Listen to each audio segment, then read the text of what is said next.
నిజమైన దొంగ ఎవరు? సిరిపురం అనే గ్రామంలో రామయ్య అనే ఒక వ్యక్తి ఉండేవాడు.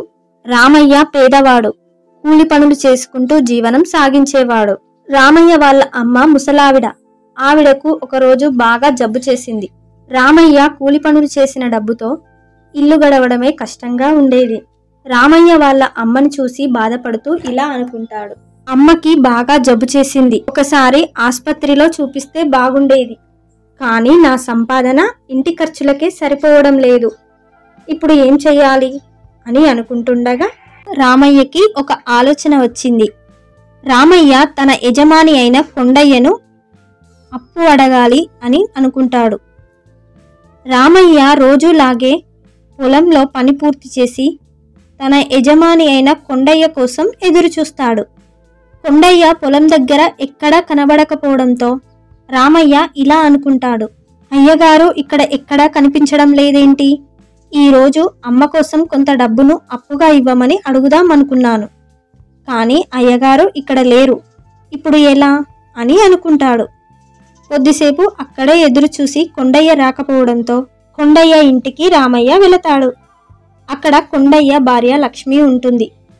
రామయ్య లక్ష్మితో తన సమస్య గురించి చెప్పి కొంత డబ్బు అప్పుగా కావాలి అని అంటాడు.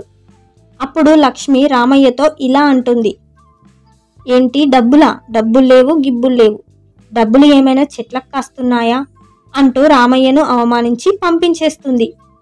రామయ్య అక్కడి నుండి బాధతో వెళ్ళిపోతాడు. రాత్రంతా వాళ్ళ అమ్మకి వైద్యం చేయించడం ఎలా అనుకుంటూ బాధతో ఉంటాడు.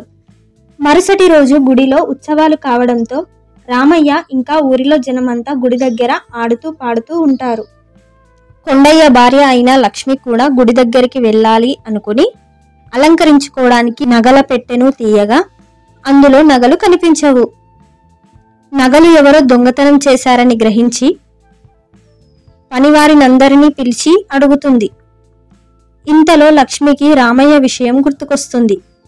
రామయ్య నిన్న డబ్బు కోసం ఇంటికి వచ్చాడు, ఖచ్చితంగా ఈ నగలు రామయ్య దొంగలించి ఉంటాడు అని అనుకుని ఊరిలో పంచాయతీ పెట్టిస్తుంది. ఊరి జనమంతా రామయ్యను దోషిగా చూస్తారు.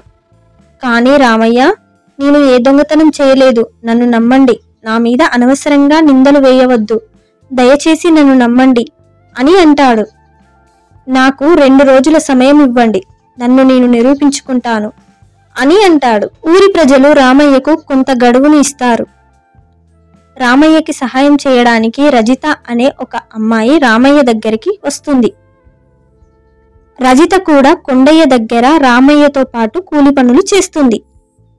రామయ్య రజిత బాగా ఆలోచించి ఒక పథకం వేస్తారు.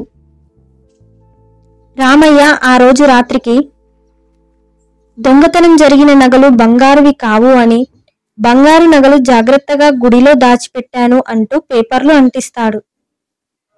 దానితో దొంగలించిన సొమ్ము బంగారం కాదనుకొని ఊరి ప్రజలు అక్కడికి వచ్చేలోపు ఆ సొమ్మును ఎలాగైనా మార్చేయాలనుకొని దొంగలు గుడిలోకి వస్తారు. రజిత ఊరి జనంను పోలీసులను అక్కడికి తీసుకువస్తుంది. చీకటిలో దొంగలు నగలతో గుడిలోకి ప్రవేశిస్తారు. ఇంతలో గుడిలో లైట్ వెలుగుతుంది. దొంగలు పోలీసులని జనాన్ని చూసి సిగ్గుతో తలదించుకుంటారు.